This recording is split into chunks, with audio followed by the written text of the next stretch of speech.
धर्म के बारे बोलते हुए तो बच्चों रिक्वेस्ट है कि क्लैपिंग कर दो, क्लैपिंग ही होनी चाहिए।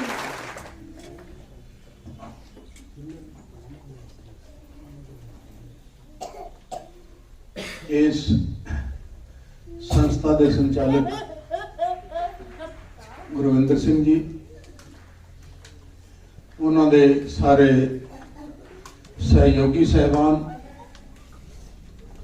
और इस आश्रम दे विच काम करने वाले, सेवा करने वाले सारे मेरे भैन भरा और अज दे इस फंक्शन दे विच बहुत सम्मानयोग मेरे साथी राजपाल जी बैठे ने, कालड़ा साहब, एडवोकेट साहब, नागपाल साहब, नसीब सिंह जी, रंधावा साहब बैठे ने, बाकी रघबीर सिंह जी और बहुत ही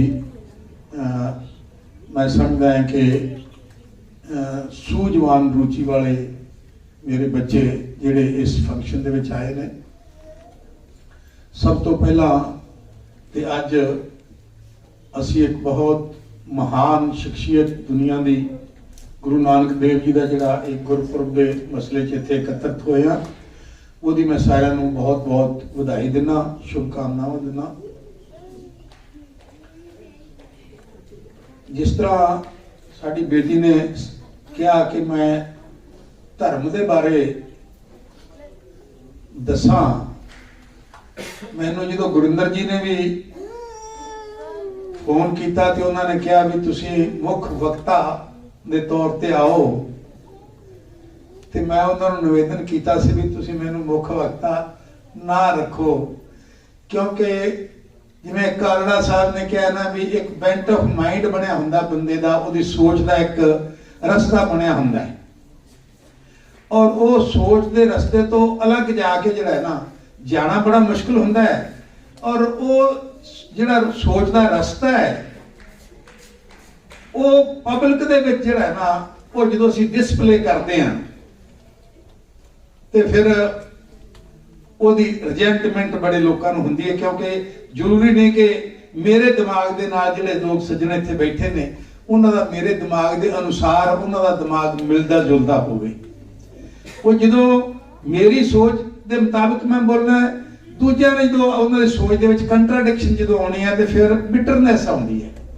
सो मैं उन्होंने उदों भी ये गल कही सी कि मैं हाजिर हो जावांगा, लेकिन मैं मुख वक्ता के तौर पर मैं उन्होंने ना सुजैसट किए भी तुसीं किसी होर सज्जन नूं रखो। सो मेरे कहने का मतलब यह है कि मैं हुण भी, क्योंकि मैं थोड़ा जा जिन्हों कह देंगे ने नास्तिक प्रवृत्ति का व्यक्ति हाँ, तो जो धर्म की गल आती है, ठीक है धर्म नूं मैं भी मानदा, लेकिन कंसैप्ट जिहड़ा साडा धर्म का है, मेरा जिहड़ा कंसैप्ट है धर्म का, धर्म एक विचारधारा है। कोई अलग अलग वो जिहड़े धर्म ने अज लोग धर्म के बारे लोगों को ज्ञान नहीं। हिंदू अपने आप को बहुत कट्टर हिंदू समझदा है, मुसलमान अपने आप को बहुत कट्टर मुसलमान समझदा है, सिख अपने आप को, ईसाई अपने आप को। लेकिन अगर किसी बंदे नूं धर्म की सही नॉलेज होवे ते धर्मां दे नां दे उत्ते दुनिया दे उत्ते कदे भी लड़ाई नहीं हो सकती। वजह की है कि धर्म ते बंदे नूं एक नेक इंसान बनने का एक रस्ता दसदा है भी नेक इंसान किवें बनिया जा सकता है। और वो सारे धर्म लगभग जिहड़ा है वो उन्हां दा जिहड़ा एंड है, मंजिला जिहड़ी उन्हां दी वो सारिਆਂ दी एक ही है। और ਉਹਦੇ मोटे शब्दों जो असीं कहीए कि जिहड़े गुरु नानक देव जी की फलसफा है, मानवता की सेवा, इंसानियत, यही धर्म है। असीं धर्म के नाम से जो लड़ाइयां करते हैं, ਇਹਦਾ मतलब है कि सानू धर्म के बारे कोई नॉलेज है ही नहीं। अगर धर्म के बारे नॉलेज हो, कोई धर्म ऐसा नहीं जेड़ा बंदे नूं गलत रास्ते ते दसदा होवे। धर्म ते बंदे नूं लाइफ उन्हें किवें आपदी लीड करनी है, एक अच्छा इंसान किवें बनना है, क्योंकि अच्छा इंसान होएगा तो समाज दे विच वो बदअमनी नहीं पैदा करेगा, वो अमन पैदा करेगा। ਤੇ ਜਦੋਂ ਅਸੀਂ ਸਾਰੇ ਲੋਕ ਰਲ ਕੇ ਸੁਖੀ ਸਮਾਜ ਬਣੇਗਾ। ਧਰਮ ਵਾਧਾ ਵੀ ਨਹੀਂ ਪੈਦਾ ਕਰਨ ਵਾਸਤੇ ਨਹੀਂ ਕਹਿੰਦਾ, ਲੇਕਿਨ ਅੱਜ ਖਾਸ ਤੌਰ ਤੇ ਸਾਡੇ ਹਿੰਦੁਸਤਾਨ ਦੇ ਵਿੱਚ ਜਿਹੜਾ ਧਰਮ ਹੈ, ਸਾਰੀ ਬਦਅਮਨੀ ਉਸ ਧਰਮ ਨੇ ਹੀ ਪੈਦਾ ਕੀਤੀ ਹੈ। ਕਾਰਨ ਇਹ ਵੀ ਸੀ ਧਰਮ ਦੇ ਬਾਰੇ ਸਾਨੂੰ ਸਹੀ ਨੌਲੇਜ ਹੀ ਨਹੀਂ। ਸੋ मैं अपने गुरु नानक देव जी की जो फलसफा है ਉਹਦੇ बारे ਜਿਹੜੇ मेरे दिमाग ਦੇ ਵਿੱਚ कोई 4 ਗੱਲਾਂ ਨੇ वही मैं ਤੁਹਾਡੇ सामने पुट करांगा। देखो गुरु नानक जी ਦੇ बारे एक गल बड़ी हर ਥਾਂ ਤੇ ਅਸੀਂ ਇੱਕ ਉਹਨਾਂ ਦੀ फोटो लगी होवे, होर कोई गल होवे, एक बड़ी वो लिखिया ਹੁੰਦਾ है कि सतगुरु नानक प्रगटिया मिटी धुंध जग चानण होया।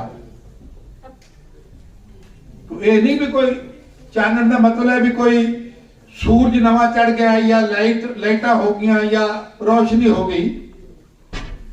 जदों गुरु नानक जी पैदा हुए, थोड़े वड्डे हुए, उन्हां दा स्कूल पढ़ना दा जिहड़ा उम्र जदों उन्हां दी आई, क्योंकि जिस तरह अगे साथियों ने दस्सिया राय बुलार जिहड़ा उस इलाके का बहुत बड़ा जमींदार सी, मेहता कल्याण दास कह लो या मेहता कालू जी कह लो, जिहड़े गुरु नानक देव जी के पिता सन, उन्हां दा राय बुलार नाल अच्छा वास्ता सी और वो पढ़े लिखे सी।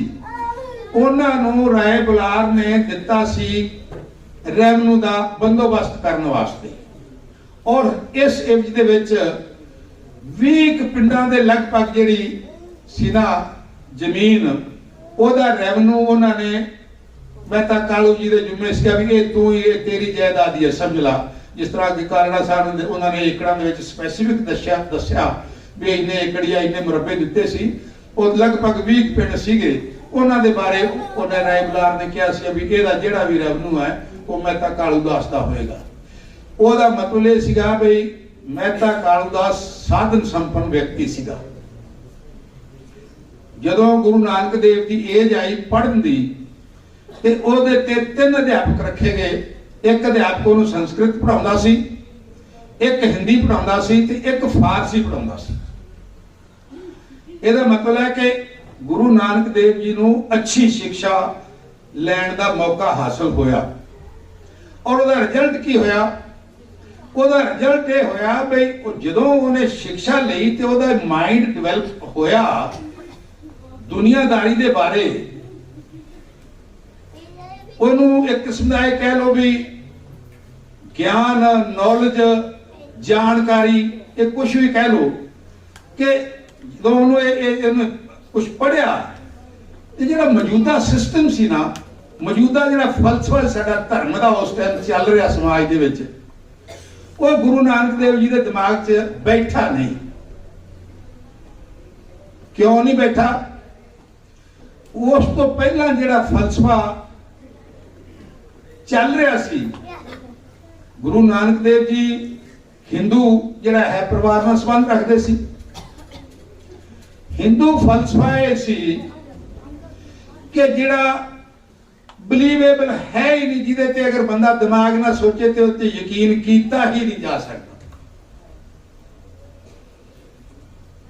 हुण जिहड़ी ये शब्द मैं कह रहा है, जेड़ा कोई मैं ऐसे करके ना भी कई आपदे कई हारी बंदे की मजबूरी होंदी है कि वो आपदा जिहड़ा है दिमाग उन्होंने ओपन नहीं कर सकता। मैं जिवें कह रहा कि हिंदू फलसफा जिहड़ा है वो यकीन करने के काबिल ही नहीं सी। हुण जिहड़ा हिंदू सज्जन इत्थे बैठा होएगा और उस फलसफे ते यकीन करता होएगा, वो मैनू बुरी नहीं करना देखेगा और मैनू कहेगा कि बड़ा बदतमीज आदमी है। इस करके कई गल्लां ऐसियां होंदियां जिहड़ियां असीं आपस विच ही कर सकते हैं लेकिन पब्लिकली नहीं कर सकते। वो फलसफा की सी कि जी हनुमान जी ने सूरज जिहड़ा है वो, क्योंकि उन्होंने लक्ष्मण जी मूर्छित होए हुए सीगे ते संजीवनी बूटी लैन गए सीगे ते वो भरत ने राह उन्होंने ला लिया ते उस बाद उन्हें जो पता लग्या तो सूरज चढ़न तो पहला देनी सीगी संजीवनी बूटी, तां वो जिहड़ा है लक्ष्मण जी दोबारा ਸੰਜੀਵ ਹੋ ਸਕਦੇ ਸੀਗੇ। ਤੇ ਉਹ ਜਦੋਂ ਦੇਰ ਹੋ ਗਈ, ਉਹ ਲੜਕੀ ਜਾਵੇ ਨਾ, ਬਾਪ ਨੇ ਆਖਿਆ ਬੇਟੀ ਹੁਣ ਤੂੰ ਆਪਦੇ ਘਰ ਜਾ, ਮੈਂ ਤਾਂ ਆਪਦਾ ਫਰਜ਼ ਨਿਭਾਤਾ। ਉਹ ਆਂਦੀ ਪਿਤਾ ਜੀ ਉੱਥੇ ਤਾਂ ਗਰਮੀ ਇੰਨੀ ਬੜੀ ਜ਼ਿਆਦਾ ਹੈ, ਉੱਥੇ ਦੇ ਨੇੜੇ ਜਾਇਆ ਹੀ ਨਹੀਂ ਜਾ ਸਕਦਾ, ਰਿਹਾ ਹੀ ਨਹੀਂ ਜਾ ਸਕਦਾ। ਵਿਸ਼ਵਕਰਮਾ ਜੀ ਨੇ ਸੂਰਜ ਨੂੰ ਲਾਇਆ, ਆਪਦੇ ਖਰਾਤ ਤੇ ਚੜਾਇਆ ਔਰ ਉਹਨੂੰ ਛਿਲ ਦਿੱਤਾ 1/8 ਹਿੱਸਾ, ਤੇ ਉਸ ਤੋਂ ਬਾਅਦ ਛੱਡਤਾ, ਉਹਦੀ ਗਰਮੀ ਘਟ ਗਈ ਤੇ ਉਹਦੀ ਲੜਕੀ ਜਿਹੜੀ ਹੈ ਚਲੀ ਗਈ। ਰਾਵਣ ਨੂੰ ਇੰਨਾ ਸ਼ਕਤੀਸ਼ਾਲੀ ਬਣਾਇਆ ਕਿ ਰਾਵਣ ਬਰਮਾ ਦੀ ਪੂਜਾ ਕਰਕੇ ਇੰਨਾ ਸ਼ਕਤੀਸ਼ਾਲੀ ਹੋ ਗਿਆ ਕਿ ਉਹ ਚੰਦਰਮਾ ਤੇ ਸੂਰਜ ਦਾ ਜਿਹੜਾ ਹੈ ਨਾ ਰਸਤਾ ਆਪਣੀਆਂ ਬਾਹਾਂ ਨਾਲ ਰੋਕ ਲੈਂਦਾ ਸੀਗਾ। ਹਵਾ ਜਿਹੜਾ ਹੈ ਉਹਨੂੰ ਚੱਲਣ ਤੋਂ ਰੋਕ ਦਿੰਦਾ ਸੀਗਾ, ਔਰ ਸਮੁੰਦਰ ਨੂੰ ਜਿਹੜਾ ਹੈ ਉਹ ਮਤਲਬ ਹਿਲਾ ਦਿੰਦਾ ਸੀਗਾ। ਇੰਨਾ ਸ਼ਕਤੀ ਉਹਦੇ ਚ ਪੈਦਾ ਹੋ ਗਈ ਸੀ ਬਰਮਾ ਦੀ ਭਗਤੀ ਕਰਨ ਨਾਲ। ਮਤਲਬ ਇਸ ਤਰ੍ਹਾਂ ਦੇ ਲੱਖਾਂ ਤੇ ਹਜ਼ਾਰਾਂ ਟੋਟਕੇ ਨੇ। ਇੱਕ ਉਤਥ ਨਾਂ ਦਾ ਇੱਕ ਰਿਸ਼ੀ ਸੀਗਾ, ਬਰਮਾ ਨੇ ਉਹਦੀ ਸ਼ਾਦੀ ਇੱਕ ਭਦਰਾ ਨਾਂ ਦੀ ਔਰਤ ਜਿਹੜੀ ਬਹੁਤ ਉਸ ਟਾਈਮ ਦੁਨੀਆ ਦੀ ਸਭ ਤੋਂ ਸੁੰਦਰ ਔਰਤ ਸੀ ਉਹਦੇ ਨਾਲ ਕਰਤੀ। ਕਿਸੇ ਦੂਜੇ ਦੇਵਤੇ ਨੇ ਜਿਹੜਾ ਨਾ ਛਲ ਕਪਟ ਕਰਕੇ ਉਹਦੇ ਨਾਲ ਬਲਾਤਕਾਰ ਕਰਤਾ। ਉਹਨੇ ਗੁੱਸੇ ਦੇ ਵਿੱਚ ਆ ਕੇ ਉਤਥ ਜਿਹੜਾ ਰਿਸ਼ੀ ਸੀਗਾ ਉਹ ਸਾਰਾ ਦਾ ਸਾਰਾ ਸਮੁੰਦਰ ਹੀ ਪੀ ਗਿਆ, ਔਰ ਸਮੁੰਦਰ ਪੀ ਗਿਆ ਤੇ ਜਿੰਨੇ ਸਮੁੰਦਰ ਦੇ ਵਿੱਚ ਜੀਵ ਜੰਤੂ ਸੀਗੇ ਸਭ ਹਾਹਾਕਾਰ ਮਚ ਗਏ। ਹੁਣ ਕੋਈ ਬੁੱਧੀਮਾਨ ਆਦਮੀ ਉਹਦੇ ਦਿਮਾਗ 'ਚ ਗੱਲ ਵੜ ਸਕਦੀ ਹੈ ਕਿ ਇੱਕ ਆਦਮੀ ਜਿਹੜਾ ਹੈ ਸਮੁੰਦਰ ਜਿਹੜਾ ਕਿ 1/7 ਹਿੱਸਾ ਧਰਤੀ ਹੈ ਔਰ 6/7 ਹਿੱਸੇ ਜਿਹੜਾ ਹੈ ਉਹ ਦੁਨੀਆ ਤੇ ਪਾਣੀ ਹੈ। ਇੱਕ ਆਦਮੀ ਜਿਹੜਾ ਹੈ ਉਹ ਸਾਰਾ ਸਮੁੰਦਰ ਹੀ ਪੀ ਜਾਏ, ਇਹ ਜੱਜਦੀ ਕਿਸੇ ਦੇ ਗੱਲ 'ਚ? ਕੀ ਇਹ ਗੱਲ ਜੱਜਦੀ ਹੈ ਕਿ ਹਨੂਮਾਨ ਜੀ ਜਿਹੜਾ ਹੈ ਉਹਨੇ ਸੂਰਜ ਲਾਇਆ ਤੇ ਮੂੰਹ 'ਚ ਪਾ ਲਿਆ? ਲੇਕਿਨ ਕਿਉਂਕਿ ਉਸ ਟਾਈਮ ਕਲਚਰ ਇਹ ਸੀ, ਇਹ ਸਾਡਾ ਧਰਮ ਸੀ, ਇਹ ਸਾਡਾ ਇਤਿਹਾਸ ਸੀ। ਇਹ ਤਾਂ ਮੈਂ 2-4 ਗੱਲਾਂ ਦੱਸੀਆਂ ਨੇ, ਇਸ ਤਰ੍ਹਾਂ ਦੀਆਂ ਸੈਂਕੜੇ ਤੇ ਹਜ਼ਾਰਾਂ ਤੇ ਲੱਖਾਂ ਗੱਲਾਂ ਨੇ। ਉਹ ਜਦੋਂ ਗੁਰੂ ਨਾਨਕ ਦੇਵ ਨੇ ਪੜ੍ਹਿਆ, ਇਹ ਸਾਰੀਆਂ ਗੱਲਾਂ ਉਹਦੇ ਦਿਮਾਗ 'ਚ ਜਚੀਆਂ ਨਹੀਂ ਕਿ ਉਹਨੇ ਆਖਿਆ ਯਾਰ ਇਹ ਤੇ ਕਿਤੇ ਨਾ ਕਿਤੇ ਗੜਬੜ ਹੈ, ਤੇ ਕੋਈ ਟਿਕਾਣਾ ਹੀ ਕੋਈ ਨਹੀਂ। ਦੇਵਤਿਆਂ ਦੀ ਗਿਣਤੀ ਕੋਈ 33 ਕਰੋੜ ਕਹਿੰਦਾ ਸੀ, ਕੋਈ 96 ਕਰੋੜ ਕਹਿੰਦਾ ਸੀ। ਉਦੋਂ ਦੁਨੀਆ ਦੀ ਪਾਪੂਲੇਸ਼ਨ ਇੰਨੀ ਹੈ ਨਹੀਂ ਸੀਗੀ ਜਿੰਨੀ ਜਿਹੜੀ ਹੈ ਨਾ ਉਹ ਦੇਵਤਿਆਂ ਦੀ ਗਿਣਤੀ ਦੱਸੀ ਜਾਂਦੀ ਸੀ। ਉਹ ਕੰਟਰਡ ਉਹ ਮਤਲਬ ਉੱਥੋਂ ਉਹ ਬਗਾਵਤ ਕਰ ਗਿਆ। ਜਿਹੜਾ ਮੌਜੂਦਾ ਸਿਸਟਮ ਸੀਗਾ ਨਾ, ਸਾਡਾ ਜਿਹੜਾ ਇਤਿਹਾਸ ਸੀ ਪਿਛਲਾ, ਜਾਂ ਸਾਡਾ ਜਿਹੜਾ ਕਲਚਰ ਸੀ ਪਿਛਲਾ, ਜਾਂ ਸਾਡਾ ਜਿਹੜਾ ਧਾਰਮਿਕ ਫਲਸਫਾ ਸੀ ਪਿਛਲਾ, ਕਿਉਂਕਿ ਗੁਰੂ ਨਾਨਕ ਦੇਵ ਸੀ ਤੇ ਅਕਸਰ ਹਿੰਦੂ ਨਾ, ਉਹਦੇ ਮਾਂ-ਬਾਪ ਹਿੰਦੂ ਸੀ, ਹਿੰਦੂ ਪਰਿਵਾਰ ਦੇ ਵਿੱਚ ਹੀ ਜੰਮਿਆ ਸੀ। ਉਹ ਫਲਸਫੇ ਨਾਲ ਉਹ ਸੰਤੁਸ਼ਟ ਨਹੀਂ ਹੋਇਆ ਔਰ ਉਹ ਫਲਸਫੇ ਤੋਂ ਬਗਾਵਤ ਕਰ ਗਿਆ,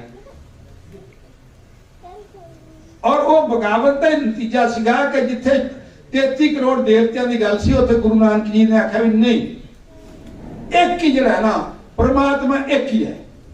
ਔਰ ਜਿੰਨੇ ਵੀ ਉਸ ਤੋਂ ਬਾਅਦ ਜਿੰਨੀਆਂ ਅਸੀਂ ਗੱਲਾਂ ਸੁਣਦੇ ਆ ਵੀ ਗੁਰੂ ਨਾਨਕ ਦੇਵ ਜੀ ਹਰਿਦੁਆਰ ਗਏ, ਲੋਕ ਸੂਰਜ ਨੂੰ ਪਾਣੀ ਦੇ ਰਹੇ ਸੀ। ਉਹ ਪੁੱਛਿਆ ਵੀ ਇਹ ਕਿੱਧਰ ਦੇ ਰਹੇ ਨੇ? ਕਿ ਜੀ ਇਹ ਸੂਰਜ ਨੂੰ ਪਾਣੀ ਦੇ ਰਹੇ, ਗਾਂ ਜਾ ਕੇ ਇਹਨਾਂ ਦੇ ਪਿੱਤਰਾਂ ਨੂੰ ਕੋਲੇ ਪਹੁੰਚ ਜੂਗਾ ਪਾਣੀ। ਗੁਰੂ ਨਾਨਕ ਦੇਵ ਜੀ ਨੇ ਉਲਟੇ ਪਾਸੇ ਪੱਛਮ ਨੂੰ ਕਰਕੇ ਪਾਣੀ ਸ਼ੁਰੂ ਕਰਤਾ। ਉਹਨਾਂ ਨੇ ਆਖਿਆ ਮੂਰਖਾ, ਕਿਸੇ ਨੇ ਆਖਿਆ ਇਹ ਕਰਦਾ ਅੱਗੇ ਜੀ ਉਹ ਕੀ ਕਰਦੇ ਨੇ? ਉਹ ਤੇ ਆਖਿਰ ਸੂਰਜ ਨੂੰ ਪਾਣੀ ਦਿੰਦੇ ਆਪਦੇ ਪਿੱਤਰਾਂ ਵਾਸਤੇ। ਉਹਨੇ ਆਖਿਆ ਮੈਂ ਆਪਦੇ, ਮੇਰਾ ਕਰਤਾਰਪੁਰ ਇੱਧਰ ਹੈ ਤੇ ਮੈਂ ਆਪਦੇ ਖੇਤਾਂ ਨੂੰ ਪਾਣੀ ਦਿੰਦਾ। ਮੈਂ ਕਿਹਾ ਖੇਤਾਂ ਨੂੰ ਪਾਣੀ ਕਿਵੇਂ ਜਾਏਗਾ? ਉਹਨੇ ਆਖਿਆ ਖੇਤ ਇਹਨਾਂ ਦਾ ਜੇ ਇਹ ਤਾਂ ਸੂਰਜ ਨੂੰ ਜਿਹੜੇ ਪਾਣੀ ਦੇ ਰਹੇ ਨੇ, ਸੂਰਜ ਹੁਣ ਇੱਥੇ ਹੈ, 2 ਘੰਟੇ ਬਾਅਦ ਉੱਥੇ ਹੋਏਗਾ, 3 ਘੰਟੇ ਬਾਅਦ ਉੱਥੇ ਹੋਏਗਾ, 4 ਘੰਟੇ ਬਾਅਦ ਉੱਥੇ ਹੋਏਗਾ। ਇਹਦਾ ਸੂਰਜ ਦਾ ਇਹਨਾਂ ਨੂੰ ਪਤਾ ਹੀ ਨਹੀਂ ਵੀ ਇਹ ਸੂਰਜ, ਕਿਉਂਕਿ ਭਾਵੇਂ ਸੂਰਜ ਇੱਕ ਥਾਂ ਹੀ ਖੜਾ ਹੈ, ਸਾਇੰਸ ਨੇ ਸਾਬਤ ਕਰਤਾ, ਲੇਕਿਨ ਉਹ ਤਾਂ ਇਸ ਸੂਰਜ ਚੜ੍ਹਦਾ ਹੈ ਤੇ ਸੂਰਜ ਛਿਪਦਾ ਹੈ। ਤੇ ਜੇ ਸੂਰਜ ਨੂੰ ਪਾਣੀ ਪਹੁੰਚੂਗਾ, ਮੈਨੂੰ ਘੱਟ ਤੋਂ ਘੱਟ ਇਹ ਤੇ ਪਤਾ ਹੈ ਵੀ ਮੇਰੇ ਖੇਤ ਜਿਹੜੇ ਨੇ ਉਹ ਪੱਛਮ ਵਾਲੇ ਪਾਸੇ ਹੈ ਤੇ ਇੱਥੋਂ 400-500 ਕਿਲੋਮੀਟਰ ਤੇ ਹੈ, ਤੇ ਇਹਨਾਂ ਦਾ ਜੇ ਪਾਣੀ ਪਹੁੰਚੂਗਾ ਮੇਰਾ ਵੀ ਪਹੁੰਚੂਗਾ। ਇਹ ਕਹਾਣੀ ਜਿਹੜੀ ਹੈ ਸਿਰਫ ਕੀ ਸੀਗਾ, ਇੱਕ ਤਰਕ ਸੀ। ਗੁਰੂ ਨਾਨਕ ਦੇਵ ਨੇ ਤਰਕ ਫੜਿਆ ਹਰ ਥਾਂ ਤੇ ਕਿ ਉਹਨੇ ਜਿਹੜੀਆਂ 4 ਉਦਾਸੀਆਂ ਵੀ ਕੀਤੀਆਂ, ਹਿੰਦੁਸਤਾਨ ਦਾ ਤੇ ਹਰ ਕੋਣਾ ਉਹਨੇ ਜਿਹੜਾ ਹੈ ਉਹ ਵਿਜ਼ਿਟ ਕੀਤਾ। ਜਿੱਥੇ ਜਿੱਥੇ ਵੀ ਧਾਰਮਿਕ ਸਥਾਨ ਸੀ, ਖਾਸ ਤੌਰ ਤੇ ਅੰਧ ਵਿਸ਼ਵਾਸ ਦੀਆਂ ਜਿਹੜੀਆਂ ਗੱਲਾਂ ਚੱਲਦੀਆਂ ਸੀ, ਉੱਥੇ ਉਹ ਹਰ ਥਾਂ ਤੇ ਪਹੁੰਚੇ। ਲੇਕਿਨ ਉਹਨਾਂ ਨੇ ਬਾਹਰਲੇ ਦੇਸ਼ਾਂ 'ਚ ਵੀ ਉਸ ਜ਼ਮਾਨੇ 'ਚ ਜਦੋਂ ਕਮਿਊਨੀਕੇਸ਼ਨ ਦੇ ਸਾਧਨ ਨਹੀਂ ਸੀਗੇ, हवाई जहाज नहीं सीगा, बोटा कारा नहीं सीगा, रशिया चलद्या चलद्या वो फ्रांस ते स्पेन तक उथों तक गए, इटली, मतलब ये सारे देश उन्होंने घूमे। उधरों जिहड़े साउथ के जिहड़े ने ईरान इराक बगदाद तक वो इधर गए। जिहड़ियां उदासियां दे ने, उदासी का मतलब सी भी घरों तुर पैना एक दिशा दे विच। एक उदासी तो उन्होंने 11 साल की सीगी, 1597 तो लैके 1497 तो लैके 1508 तक वो घरों तुरते सीगे। जिथे जिथे वेंदे सी ना भी आ फला फला मठ जिहड़े ने, जिहड़े धार्मिक मठ जिथों गां परंपरावां तुरदियां सीगियां, उत्थे जांदे, उथों दी वो सारी पहलां स्टडी करदे। ये नहीं कि गए कि आपदा महीने 2 महीने बाद गेड़ा मार के आ गए, उत्थे स्टडी करदे भी इत्थे किहड़ियां परंपरावां चल रही ने और किन्नियां तर्कशील ने, या वो सारा अंधविश्वास का मामला ही है। फिर उत्थे जिहड़े उस एरिया च वो मठां दे जिहड़े इंचार्ज लोग हुंदे सीगे, उन्हां नाल ओह गलबात तर्क ना करदे सीगे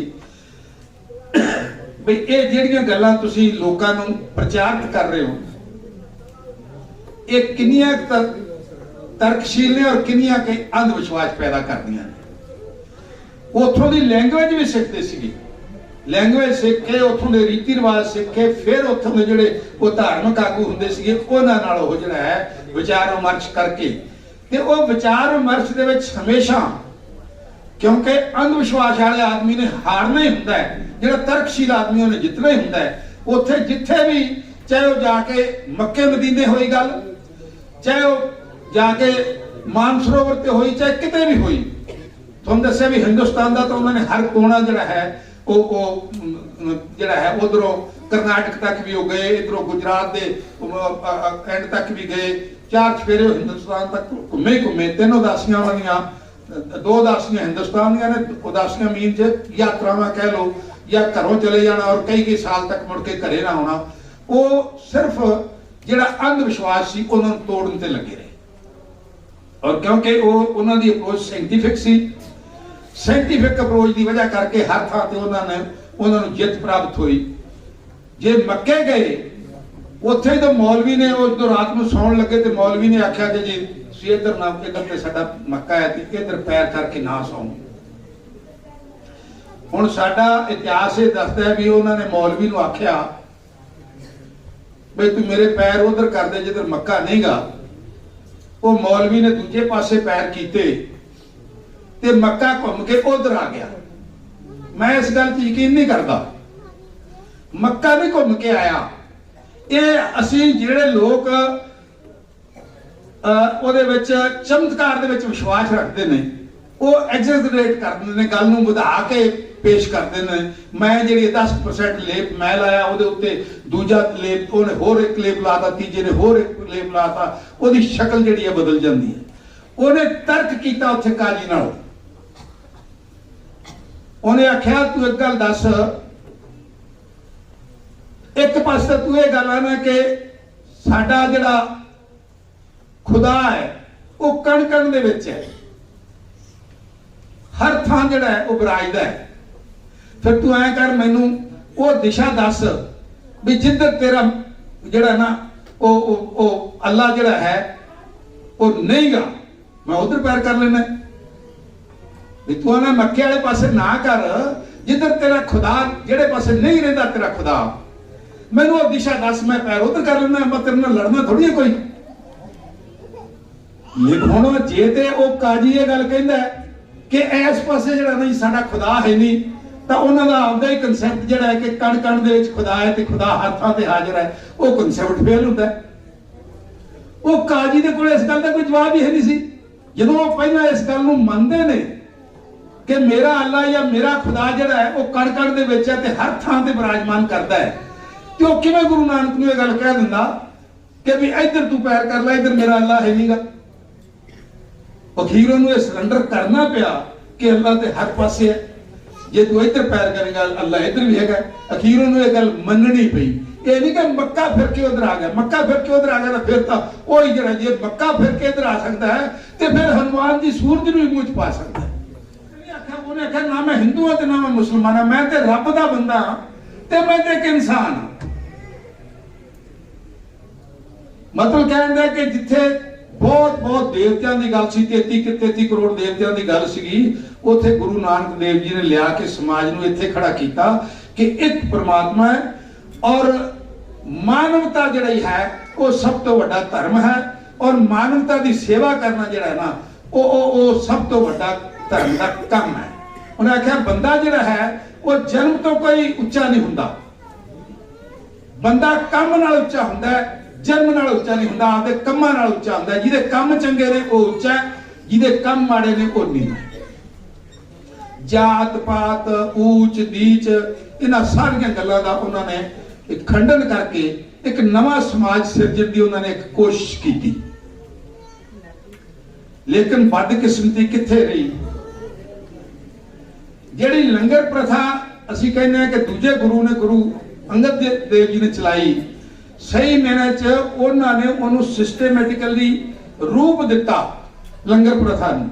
लंगर प्रथा गुरु नानक देव जी ने चलाती सी और उन्होंने जिहड़ा यह कहना कि चाहे राजा है ते चाहे रंक है, एक पंक्ति दे विच बैठ के लंगर छको, ऊंच नीच ते जात पात ते इन्हां चीज़ां नूं मिटाउण दा ही मकसद सी उस लंगर एक पंक्ति च पाउण दा। लेकिन अज भी असीं ਉਹਦੇ ਉਪਾਸਕ ਹੋ ਕੇ ਵੀ ਜਿਹੜੇ ਉਹਦੇ ਉਪਾਸਕ ਨੇ ਦੂਜਿਆਂ ਦੀ ਗੱਲ ਛੱਡੋ, ਉਹ ਵੀ ਅਗਰ ਜਿਹੜਾ ਨਾ ਜਿੱਥੇ ਮੈਂ ਜ਼ਿਆਦਾ ਨਹੀਂ ਜਾਂਦਾ ਲੇਕਿਨ ਪਤਾ ਲੱਗਦਾ ਕਿ ਸਾਡੇ ਅੰਮ੍ਰਿਤਸਰ ਵੀ ਜਿਹੜਾ ਹੈ ਉੱਥੇ ਜਿਹੜੇ ਵੀਆਈਪੀ ਲੋਕ ਰਹਿੰਦੇ ਨੇ ਉਹਨਾਂ ਵਾਸਤੇ ਕਮਰੇ ਵੀ ਉੱਥੇ ਵੀਆਈਪੀ ਬਣੇ ਤੇ ਉਹਨਾਂ ਵਾਸਤੇ ਲੰਗਰ ਵੀ ਉਹਨਾਂ ਦੇ ਕਮਰਿਆਂ 'ਚ ਜਾ ਕੇ ਜਿਹੜਾ ਨਾ ਸਰਵ ਹੁੰਦਾ ਹੈ। ਅਸੀਂ ਉਹਦੇ ਉਪਾਸਕ ਹੀ ਜਿਹੜੇ ਹੈ ਉਹ ਹੀ ਉਹ ਪਰੰਪਰਾਵਾਂ ਮੰਨਣ ਨੂੰ ਤਿਆਰ ਨਹੀਂ ਗਏ। ਬਦਕਿਸਮਤੀ ਗੁਰੂ ਨਾਨਕ ਦੇਵ ਨੇ ਬਹੁਤ ਵੱਡਾ ਖਾਸ ਤੌਰ ਤੇ समाज दे विच इस तरह इस्त्री नूं एक समझ लो कि पैर दी जुत्ती दा दर्जा दिता जांदा सी। गुरु नानक उस टाइम ये गल्लां करनियां कि इन्ना आसान काम नहीं सी। गुरु नानक देव जी ने बकायदा जिहड़ा है वो औरत नूं सो के मंदा आखिए जो जम्मे रजान, मतलब वो औरत नूं बराबर दा दर्जा की आदमी तो उच्चा दर्जा दिता। लेकिन उस टाइम ये गल्लां करनियां या दर्जे देने एडा आसान काम नहीं सीगा जिन्ना असीं अज बोल रहे हैं। वो समाज की परंपरावां नूं तोड़न दा मतलब सी। उन्हां दिनां कोई लोकतंत्र नहीं सीगा, कोई कानून नहीं सीगा, राजे दे मूंह चों गल निकली कानून हुंदा सीगा। लेकिन ये गल्लां बर्दाश्त उस टाइम दा जिहड़ा मौजूदा जिहड़ा सिस्टम सीगा राजतंत्र दा, वो गल्लां ये बर्दाश्त करनियां जिहड़ियां ना ਉਹਦੇ ਵਾਸਤੇ बहुत मुश्किल काम सीगा और वो सारियां गल्लां गुरु नानक देव ने फेस कीतियां समय समय दी। लेकिन वो मैं कहना भी बदकिस्मती कित्थे है, बदकिस्मती इत्थे है कि जिहड़े असीं उन्हां दे फॉलोअर्स हां। ये वैसे ते ये नहीं है कि भी ये सिखां नाल ही ये ट्रेजडी है। कोई भी जदों जिहड़ा राजतंत्र है ना ਉਹਦੇ खिलाफ जो कोई गल जाती है तो राजतंत्र के कोले बहुत साधन होंदे ने, सत्ता भी हुंदी है, धन दौलत का लालच भी हुंदा है, डरा भी हुंदा है, दबका हुंदा है। वो आहिस्ता आहिस्ता जिहड़ा असली रूप हुंदा किसी चीज़ का ਉਹਨੂੰ डाइवर्ट कर दिंदे ने आहिस्ता आहिस्ता आपदे उस सत्ता ते पैसे दे जिहड़े ना वो ताकत नाल। इसे तरह अज साडे जिहड़े सिख धर्म का सेंटर जिहड़ा है वो अमृतसर है और उथे बकायदा सिख कौम ने एजुकेशन करके महंता तो जो गुरुद्वारे छडाउणे सीगे 1925 दे विच एक अंग्रेज सरकार सी, उस समय सिखां ने कानून बनाया अंग्रेजां तो 1925 दे विच SGPC का। और देखो उस टाइम ये इलैक्शन की प्रथा ਉਹਦੇ ਵਿੱਚ 1925 ਦੇ ਐਕਟ ਦੇ ਵਿੱਚ ਹੈ ਜਿਹੜੇ ਸਾਡੇ SGPC ਦੇ ਮੈਂਬਰ ਇਲੈਕਸ਼ਨ ਹੋ ਰਹੇ। ਜਦੋਂ ਕਿ ਸਾਡੇ ਦੇਸ਼ ਦੇ ਵਿੱਚ ਉਦੋਂ ਜਿਹੜੀ ਇਹ ਪ੍ਰਥਾ ਨਹੀਂ ਸੀਗੀ, ਪਾਰਲੀਮੈਂਟ ਤੇ ਅਸੈਂਬਲੀਆਂ ਨਹੀਂ ਸੀਗੀਆਂ, ਇੱਕ ਕਾਉਂਸਲ ਹੀ ਹੁੰਦੀ ਸੀਗੀ। ਉਹ ਨਾਮ ਮਾਤਰ ਜੇ ਕੁਝ ਜਿਹੜੇ ਅਮੀਰ ਲੋਕਾਂ ਨੂੰ ਸੀਗਾ ਵੋਟ ਦਾ ਅਧਿਕਾਰ ਤੇ ਉਹਨਾਂ ਚੋਂ ਅਮੀਰ ਲੋਕ ਹੀ ਕੁਝ ਕਾਉਂਸਲ ਜੀ ਅੰਗਰੇਜ਼ ਬਣਾ ਲੈਂਦੇ ਹੁੰਦੇ ਸੀਗੇ, ਬਾਕੀ ਉਹ ਆਪਦਾ ਹੀ ਉਹਨਾਂ ਦਾ ਸਿਸਟਮ ਸੀਗਾ। ਲੇਕਿਨ ਉਸ ਟਾਈਮ ਵੀ ਸਿੱਖਾਂ ਨੇ ਇੱਕ ਪਾਸੇ ਤਾਂ ਮਿਹਨਤ ਕਰਕੇ ਜਿਹੜਾ SGPC ਐਕਟ ਪਾਸ ਕਰਵਾਇਆ 1925 ਦੇ ਐਕਟ ਦੇ ਮੁਤਾਬਕ ਬਣਦੀ ਹੈ, ਲੇਕਿਨ ਜਿਹੜੇ ਉਹਦੇ ਰਹਿਨੁਮਾ ਨੇ ਉਹ ਸੰਸਥਾ ਦੇ ਜਿਹੜੇ ਲੀਡਰ ਨੇ ਉਹ ਅੱਜ ਵੀ ਕਿਤੇ ਨਾ ਕਿਤੇ ਜਾ ਕੇ ਉਹਨਾਂ ਦਾ ਚਿਹਰਾ ਮੋਹਰਾ ਬੇਸ਼ੱਕ ਜਿਹੜਾ ਹੈ ਉਹ ਗੁਰੂ ਨਾਨਕ ਦੇ ਚੇਲੇ ਤੇ ਗੁਰੂ ਗੋਬਿੰਦ ਸਿੰਘ ਦੇ ਚੇਲੇ ਨੇ, ਲੇਕਿਨ ਉਹਨਾਂ ਦੇ ਜਿਹੜੇ ਅੰਦਰ ਦੀ ਭਾਵਨਾ ਹੈ ਨਾ ਉਹ ਵਿਕੀ ਵੀ ਹੈ। ਆਮ ਤੁਸੀਂ ਵੇਖੋਗੇ ਅੰਮ੍ਰਿਤਸਰ ਬਾਹਰ ਜਿਹੜੀਆਂ ਦੁਕਾਨਾਂ ਤੇ ਫੋਟੋਆਂ ਵਿਕਦੀਆਂ ਨੇ, ਲੋਕ ਲਿਆ ਕੇ ਘਰਾਂ ਚ ਲਾਉਂਦੇ ਨੇ। ਮੇਰੇ ਘਰ ਚ ਵੀ ਲਿਆ ਕੇ ਮੇਰੇ ਬੱਚਿਆਂ ਨੇ ਲਾਈ ਵੀ ਹੈ। ਦਰਬਾਰ ਸਾਹਿਬ ਦੀ ਫੋਟੋ ਹੈ, 10 ਗੁਰੂਆਂ ਦੇ ਉੱਤੇ ਫੋਟੋ ਹੈ, ਉੱਤੇ 10 ਗੁਰੂਆਂ ਦੀ ਫੋਟੋ ਹੈ, ਥੱਲੇ ਦਰਬਾਰ ਸਾਹਿਬ ਹੈ ਸਾਰੇ। ਉਹਦੇ ਥੱਲੇ ਲਿਖਿਆ ਹੈ ਕਿ हे ਸੱਚੇ ਪਾਤਸ਼ਾਹ ਇਸ ਘਰ ਪਰਿਵਾਰ ਤੇ ਮੇਰ ਭਰਿਆ ਹੱਥ ਰੱਖੀ। ਇਹ ਸਿੱਖ ਫਲਸਫਾ ਨਹੀਂਗਾ, ਉਹ ਸਿੱਖ ਫਲਸਫੇ ਨੂੰ ਕਰਪਟ ਕਰ ਰਹੇ ਨੇ, ਉਹਨੂੰ ਡਾਈਵਰਟ ਕਰ ਰਹੇ ਨੇ। ਇਹ ਫੋਟੋਆਂ ਤੇ ਲਿਖ ਗੁਰੂ ਨਾਨਕ ਦਾ ਫਲਸਫਾ ਹੈ ਸਰਬੱਤ ਦਾ ਭਲਾ, ਇੱਕ ਪਰਿਵਾਰ ਦਾ ਭਲਾ ਨਹੀਂ, ਇੱਕ ਬੰਦੇ ਦਾ ਭਲਾ ਨਹੀਂ। ਗੁਰੂ ਨਾਨਕ ਦਾ ਫਲਸਫਾ ਹੈ ਸਰਬੱਤ ਦਾ ਭਲਾ। ਲੇਕਿਨ ਅੱਜ ਸਾਡੀ ਜਿਹੜੀ ਗੁਰੂ ਨਾਨਕ ਦੇ ਚੇਲੇ ਨੇ ਉਹ ਉੱਥੇ ਅਲਾਉ ਕਰ ਰਹੇ ਨੇ ਇਹ ਚੀਜ਼ਾਂ। ਇਹ ਨਹੀਂ, ਮਤਲਬ ਬਹੁਤ ਸਾਰੀਆਂ ਹੋਰ ਗੱਲਾਂ ਨੇ, ਛੋਟੀਆਂ ਛੋਟੀਆਂ ਗੱਲਾਂ ਨੇ ਜਿਹੜੀਆਂ ਚਲਦੀਆਂ ਚਲਦੀਆਂ 50 100 ਸਾਲਾਂ ਬਾਅਦ ਜਾ ਕੇ ਉਹਨਾਂ ਦੇ ਰਿਜ਼ਲਟ ਆਉਣੇ ਨੇ।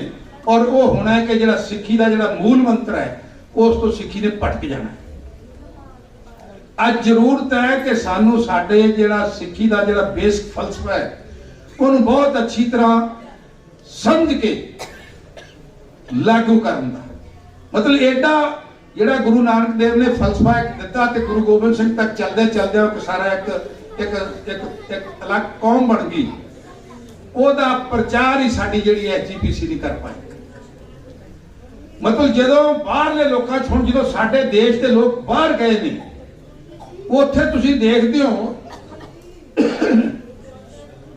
ਆਹਿਸਤਾ ਆਹਿਸਤਾ ਜਦੋਂ ਉੱਥੇ ਲੋਕਾਂ ਨੇ ਗੁਰਦੁਆਰੇ ਬਣਾਏ, ਉੱਥੇ ਕੁਝ ਧਾਰਮਿਕ ਫੰਕਸ਼ਨ ਹੋਣ ਲੱਗੇ, ਕੁਝ ਗੋਰਿਆਂ ਨੇ ਉੱਧਰ ਰੁਚੀ ਵਿਖਾਈ। ਔਰ ਉਹ ਰੁਚੀ ਦਾ ਰਿਜ਼ਲਟ ਇਹ ਹੈ ਵੀ ਅੱਜ ਮੈਂ ਪਿੱਛੇ ਕਰੀ ਕੈਨੇਡਾ ਗਿਆ, ਉਹ ਸਾਲ ਚ ਇੱਕ ਵਾਰੀ ਬਣਾਉਂਦੇ ਨੇ ਆਪਣਾ ਇਹ ਨਗਰ ਕੀਰਤਨ ਕੱਢਦੇ ਨੇ ਸਰੀ ਦੇ ਵਿੱਚ, ਔਰ ਉੱਥੇ ਨਾਲ ਲੱਗੇ ਹੁੰਦੇ ਨੇ, ਲੰਗਰ ਲੱਗੇ ਹੁੰਦੇ ਨੇ ਸਾਰੇ। ਮੈਂ 2-3 ਗੋਰੇ ਐਸੇ ਦੇਖੇ, ਉਹਨਾਂ ਦੇ ਭਾਸ਼ਣ ਮੈਂ ਸੁਣੇ। ਮੈਂ ਕਹਿੰਦਾ ਵੀ ਉਹਨਾਂ ਨੂੰ ਇੰਨੀ ਸਿੱਖੀ ਦੇ ਬਾਰੇ ਨੌਲੇਜ ਸੀ ਕਿ ਸਾਡੇ ਇੱਥੇ ਜਿਹੜੇ ਬਹੁਤ ਵੱਡੇ ਵੱਡੇ ਵਿਦਵਾਨ ਨੇ ਸਿੱਖੀ ਦੇ ਬਾਰੇ, ਉਹਨਾਂ ਨੂੰ ਵੀ ਉਹਦੀ ਨੌਲੇਜ ਨਹੀਂ ਸੀ। ਲੇਕਿਨ ਸਵਾਲ ਇਹ ਸੀ ਉਹਨਾਂ ਦੇ ਮੂਹਰੇ ਮੌਕਾ ਹੀ ਪ੍ਰਸਤੁਤ ਨਹੀਂ ਕੀਤਾ ਵੀ ਉਹ ਜਿਹੜਾ ਹੈ ਸਿੱਖੀ ਦੇ ਬਾਰੇ ਅਸੀਂ ਉਹਨਾਂ ਨੂੰ ਕੋਈ ਦੱਸ ਸਕੀਏ। ਸਿੱਖੀ ਇੱਕ ਐਸਾ ਫਲਸਫਾ ਹੈ, ਅਗਰ ਇਹਦਾ ਸਹੀ ਪ੍ਰਚਾਰ ਕੀਤਾ ਜਾਵੇ ਤੇ ਇਹ ਇੱਕ ਅੱਜ ਦੇ ਕੋਈ ਕੱਲ ਨੂੰ ਕੋਈ ਨਵਾਂ ਇਸ ਤੋਂ ਹੋਰ ਫਲਸਫਾ ਲਿਆ ਕੇ ਦੇ। ਦੂਸਰੀ ਗੱਲ ਹੈ, ਅੱਜ ਤੱਕ ਜਿੰਨੇ ਧਾਰਮਿਕ ਫਲਸਫੇ ਨੇ ਉਹਨਾਂ ਫਲਸਫਿਆਂ ਦੇ ਵਿੱਚੋਂ ਸਿੱਖੀ ਦਾ ਇੱਕ ਫਲਸਫਾ ਐਸਾ ਹੈ ਜਿਹੜਾ ਸਾਰੀ ਦੁਨੀਆ ਦਾ ਆਉਣ ਵਾਲੇ ਸਮੇਂ 'ਚ ਇੱਕ ਧਰਮ ਬਣ ਸਕਦਾ ਹੈ। ਲੇਕਿਨ ਕਮੀ ਕਿੱਥੇ ਹੈ? ਕਮੀ ਹੈ ਉਹਦੇ ਪ੍ਰਚਾਰ ਦੀ। ਅਸੀਂ ਲੋਕਾਂ ਨੂੰ ਦੱਸਿਆ ਹੀ ਨਹੀਂ ਵੀ ਸਾਡਾ ਸਿੱਖੀ ਦਾ ਫਲਸਫਾ ਹੈ ਕੀ। ਚਲੋ ਸਾਥੀਓ, ਗੱਲ ਹੈ ਕਿ ਮੇਰੇ ਮੂਹਰੇ ਆ ਗਈ ਗੱਲ। ਮੈਂ ਅੱਗੇ ਵੀ ਇਹੀ ਆਣਾ ਹੁੰਦਾ ਬਈ ਕਈ ਵਾਰੀ ਬੋਲਣ ਦੀ ਗੱਲ ਆਉਂਦੀ ਹੈ ਤਾਂ 2 ਮਿੰਟਾਂ 'ਚ ਮੈਂ ਕਿਹਾ ਯਾਰ ਤੁਸੀਂ ਜਿਹੜਾ ਨਾ ਮੇਰਾ 2 ਮਿੰਟ ਰਾਜਪਾਲ ਜੀ ਨੂੰ ਦੇ ਦਿਓ, ਕਿਉਂਕਿ ਮੇਰਾ 2 ਮਿੰਟਾਂ 'ਚ ਆਪਦਾ ਢਿੱਡ ਨਹੀਂ ਭਰਨਾ। ਮੈਂ 2 ਮਿੰਟਾਂ 'ਚ ਤੁਹਾਨੂੰ ਗੱਲ ਕੀ ਕਰਾਂਗਾ। ਉਹੀ ਗੱਲ ਹੈ ਵੀ ਗੱਲ ਜਿਹੜਾ ਹੈ ਉਹ ਜਿਵੇਂ ਮੈਂ ਤੁਹਾਨੂੰ ਪਹਿਲਾਂ ਦੱਸਿਆ ਵੀ ਮੈਂ ਗੁਰਿੰਦਰ ਜੀ ਨੂੰ ਆਖਿਆ ਸੀ ਮੁੱਖ ਵਕਤਾ ਨਹੀਂ ਮੈਂ ਬਣ ਸਕਦਾ, ਕਿਉਂਕਿ ਮੇਰੀ ਆਪ ਦਾ ਜਿਹੜਾ ਹੈ ਉਹ ਦਿਮਾਗ ਨੂੰ ਉਹਦੇ ਮੁਤਾਬਿਕ ਬੋਲਣਾ ਔਰ ਉਹ ਚੱਲ ਨਹੀਂ ਸਕਦਾ ਮਾਮਲਾ। ਸੋ ਚਲੋ ਸਾਥੀਓ, ਅਖੀਰ ਮੇਰਾ ਕਹਿਣ ਦਾ ਮਤਲਬ ਹੈ ਵੀ ਅੱਜ ਖਾਸ ਤੌਰ ਤੇ ਆ ਬੱਚੇ ਬੈਠੇ ਨੇ, ਬੱਚੀਆਂ ਬੈਠੀਆਂ ਨੇ, ਸਾਨੂੰ ਜ਼ਰੂਰਤ ਹੈ ਇਸ ਗੱਲ ਦੀ ਕਿ ਅਸੀਂ ਗੁਰੂ ਨਾਨਕ ਦੇਵ ਦਾ, ਸਾਡੇ 10 ਗੁਰੂ ਹੋਏ, ਗੁਰੂ ਗੋਬਿੰਦ ਸਿੰਘ ਤੱਕ ਨੇ ਬਹੁਤ ਵੱਡੀ ਕੁਰਬਾਨੀ ਦੇ ਕੇ ਇੱਕ ਪੰਥ ਦੀ ਸਿਰਜਣਾ ਕੀਤੀ ਹੈ। ਇਹ ਵੀ ਇਤਿਹਾਸ ਦੇ ਵਿੱਚ ਗੱਲ ਆਉਂਦੀ ਹੈ ਕਿ ਜਿੰਨੀ ਕੁਰਬਾਨੀ ਗੁਰੂ ਗੋਬਿੰਦ ਸਿੰਘ ਨੇ ਕੀਤੀ ਹੈ, ਏਡੀ ਵੱਡੀ ਕੁਰਬਾਨੀ ਜਿਹੜੀ ਹੈ ਉਹ ਕਿਸੇ ਹੋਰ ਧਾਰਮਿਕ ਆਗੂ ਦੀ ਨਹੀਂ ਗੀ। ਲੇਕਿਨ ਕਿਉਂਕਿ ਅਸੀਂ ਲੋਕਾਂ ਨੂੰ ਦੱਸ ਹੀ ਨਹੀਂ ਸਕੇ ਤੇ ਲੋਕ ਸਾਡੇ ਮਗਰ ਲੱਗਣ ਕਿਵੇਂ। ਸੋ ਅੱਜ ਇੱਕ ਤਾਂ ਇਹ ਗੱਲ ਹੈ ਵੀ ਇਹ ਸਾਨੂੰ ਧਰਮ ਨੂੰ अच्छी तरह जानने की जरूरत है कि धर्म असली है की। धर्म रीति रिवाज नहीं गे, धर्म मानवता की सेवा करना। मैं समझदा भी हुण गुरिंदर जी जिहड़ी सेवा कर रहे हैं, इस तो वड्डा होर धर्म किहड़ा हो सकता है। इत्थे है कोई जात पात धर्म ऊंच नीच की कोई कहानी नहीं जी। ये आ है मानवता, आ है सिੱਖੀ धर्म। तो सानू जरूरत है अज ओदी सिੱਖੀ धर्म का बेसिक जिहड़ा फलसफा है। और फिर पहली गल तो जरूरत है भी असी जिहड़ा साडे फलसफे दे विच जिहड़ी करप्शन आ रही है, कुरीतियां आ रही ने, इहनूं डाइवर्ट करने की जरूरत जिहड़ी है ना वो कोशिश हो रही है। पहली गल तो इहनूं रोकना भी ये साडा जिहड़ा ना ये फलसफा वो साफ सुथरा रहे। इहनूं जिहड़ा डाइवर्ट करने की कोशिश की जा रही है उहनूं असीं रोकना किवें।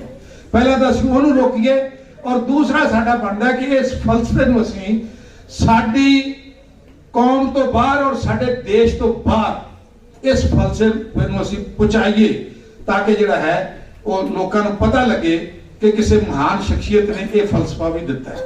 सो इन्हां शब्दां दे नाल मैं फिर वो जिवें कहा किसी सज्जन नूं मेरी गल तो कोई तकलीफ हुई होवे तो ओहदी मैं मुआफी चाहांगा। वाहिगुरू जी का खालसा, वाहिगुरू जी तो दा संस्कार स्कूल तो ਜਿਹੜੇ ਵੀ ਬੱਚੇ ਆਏ ਨੇ, ਮੈਂ ਕੋਈ ਫਾਰਮੈਲਿਟੀ ਨਹੀਂ ਕਰਨੀ, ਇਹ ਸਾਡੇ ਪਰਿਵਾਰ ਹੀ ਹੈ ਸਾਰਾ। ਤੇ ਮੁੱਖ ਅਤਿਥੀ ਅੱਜ ਇਹਨਾਂ ਨੂੰ ਖੋਸਾ ਜੀ ਨੂੰ ਬਣਾਇਆ, ਲੇਕਿਨ ਇਹ ਸਾਡਾ ਪਰਿਵਾਰ ਹੀ ਹੈ। ਮੈਂ ਸਿਰਫ ਬੱਚਿਆਂ ਨਾਲ ਹੀ ਗੱਲ ਕਰਨੀ ਹੈ। ਬੱਚਿਓ ਤੁਹਾਡੇ ਜੋ ਆਸ਼ਰਮ ਕੌਣ ਕੌਣ ਆਇਆ ਹੋਇਆ ਪਹਿਲੇ? Very good. ਨਾਮ ਕਿੰਨੇ ਕਿੰਨੇ ਸੁਣਿਆ ਹੋਇਆ ਵੀ ਕੋਈ ਐਸਾ ਸਿਸਟਮ ਹੈਗਾ ਹੈ ਭਾਈ ਕਨਈਆ ਆਸ਼ਰਮ ਹੈਗਾ ਹੈ? ਕਿਵੇਂ ਲੱਗਿਆ ਤੁਹਾਨੂੰ ਇੱਥੇ ਆ ਕੇ ਸਾਰਿਆਂ ਨੂੰ? ਆਪਦੇ ਮੰਮੀ ਪਾਪਾ ਨੂੰ ਲੈ ਕੇ ਤੁਹਾਡੇ ਚੋਂ ਕੌਣ ਕੌਣ ਆਏਗਾ? ਮੈਨੂੰ ਲੱਗਦਾ ਉਹ ਮੁੰਡੇ ਨਹੀਂ ਆਉਂਦੇ, ਉਹ ਕਹਿੰਦੇ ਅਸੀਂ ਨਹੀਂ ਆਉਂਦੇ ਭਾਈ। ਕੀ ਗੱਲ ਭਾਈ ਤੁਹਾਨੂੰ ਨਹੀਂ ਚੰਗਾ ਲੱਗਿਆ? ਤੁਸੀਂ ਗੱਲ ਸੁਣੀ ਨਹੀਂ ਮੇਰੀ। ਕਿਵੇਂ ਲੱਗਿਆ ਤੁਹਾਨੂੰ ਆਸ਼ਰਮ? ਦੁਬਾਰਾ ਆਓਗੇ? ਆਪਦੇ ਮੰਮੀ ਪਾਪਾ ਨੂੰ ਲੈ ਕੇ ਤੁਹਾਡੇ ਚੋਂ ਕੌਣ ਕੌਣ ਆਏਗਾ? ਇੱਕ ਮੇਰੀ ਰਿਕੁਐਸਟ ਹੈ ਤੁਹਾਨੂੰ ਸਾਰਿਆਂ ਨੂੰ। ਮੈਂ ਕਹਿਣਾ ਕਾਫੀ ਕੁਝ ਸੀਗਾ ਪਰ ਤੁਹਾਡੇ ਪਿੰਡਾਂ 'ਚ ਜਾਣ ਦਾ ਟਾਈਮ ਹੋਇਆ ਹੈ, ਕਦੀ ਆਪਾਂ ਫਿਰ ਮਿਲਾਂਗੇ। ਤੇ ਇੱਕ ਰਿਕੁਐਸਟ ਮੈਂ ਜ਼ਰੂਰ ਕਰਾਂਗਾ ਵੀ ਜਿੱਥੇ ਵੀ ਜਿਹੜੇ ਵੀ ਪਿੰਡ ਤੋਂ ਤੁਸੀਂ ਹੈਗੇ ਹੋ, ਜਿਹੜੇ ਵੀ ਮਹੱਲੇ ਤੋਂ ਜਾਂ ਸ਼ਹਿਰ ਤੋਂ ਕਿਤੋਂ ਵੀ ਹੋ, ਪਲੀਜ਼ ਹੱਥ ਜੋੜ ਕੇ ਤੁਹਾਨੂੰ ਬੇਨਤੀ ਹੈ ਵੀ ਇਸ ਆਸ਼ਰਮ ਨੇ ਕਦੀ ਪ੍ਰਚਾਰ ਵਾਸਤੇ ਕੋਈ ਪੈਸਾ ਨਹੀਂ ਖਰਚ ਕੀਤਾ, ਨਾ ਕਰਦਾ। ਤੇ ਤੁਸੀਂ ਬੱਚੇ ਤੇ ਆ ਜਿਹੜੇ ਸਾਰਾ ਪਰਿਵਾਰ ਖੜਾ ਹੈ, ਇਹੀ ਪ੍ਰਚਾਰ ਦਾ ਸਾਡਾ ਮਾਧਿਅਮ ਹੈ। ਤੇ ਤੁਹਾਨੂੰ ਮੈਂ ਬੇਨਤੀ ਕਰਾਂਗਾ ਵੀ ਆਪਦੇ ਪਿੰਡ 'ਚ ਜਾ ਕੇ, ਆਪਦੇ ਮਹੱਲਿਆਂ 'ਚ ਜਾ ਕੇ, ਜਿੱਥੇ ਵੀ ਤੁਹਾਡਾ ਸਰਕਲ ਹੈ, ਇਸ ਆਸ਼ਰਮ ਬਾਰੇ ਜੋ ਤੁਸੀਂ ਦੇਖਿਆ ਜ਼ਰੂਰ ਦੱਸਿਆ ਜੀ। ਬਸ ਮੈਂ ਇੰਨੀ ਗੱਲ ਹੀ ਕਹਿਣਾ ਚਾਹੁੰਦਾ ਹਾਂ ਤੇ ਬਹੁਤ ਬਹੁਤ ਤੁਹਾਡਾ ਸਾਰਿਆਂ ਦਾ ਧੰਨਵਾਦ।